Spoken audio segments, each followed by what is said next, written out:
টাকা দিয়ে জিনিস কিনে সেই জিনিসটা যদি খারাপ বেরোয় তাহলে কি করা যায় বলো তো বন্ধুরা।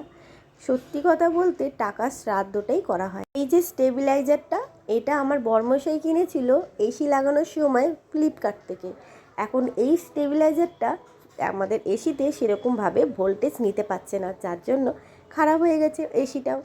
তার জন্য আবার নতুন করে হিটাচি কোম্পানির থেকে নতুন একটা স্টেবিলাইজার অর্ডার করা হয়েছে। এটার দাম নিয়েছে 5,200 টাকা।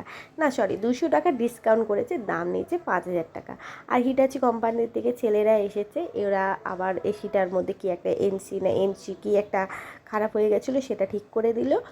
আর এই নতুন স্টেবিলাইজারটা লাগিয়ে দিল। তো বন্ধুরা, টাকা শ্রাদ্ধ করা হয়, যেটা হয় একটু বুঝে শুনে যদি চিন্তা ভাবনা করে নেওয়া হয় তাহলে এই জিনিসগুলো হয় না। তো আগের যেটা ফ্লিপকার্ট থেকে স্টেবিলাইজারটা নেওয়া হয়েছে সেটা নষ্ট হবে না, অবশ্যই সেটা প্যাকিং করে রাখা হয়েছে, 2 বছরের গ্যারেন্টি আছে, না ওয়ারেন্টি আছে। তো ওইটা থাকবে। এবার যদি কেউ কিনতে চায় তাকে আমরা ওটা বিক্রি করে দেবো। আর ওরা যেহেতু ভর দুপুরবেলা এসেছে তার জন্য একটু মিষ্টি আর কোল্ড ড্রিঙ্কস দিয়েছি। এর আগেও ওরা যতবার এসেছে কিছু না কিছু টুকটাক ওদেরকে আমি খেতে দিই। এই 1 বছরের মধ্যে প্রায় 2-3 বার ওরা চলেই এসেছে। তো অনেক চেনা পরিচিত হয়ে গেছে এদের সাথে। চলো টাটা।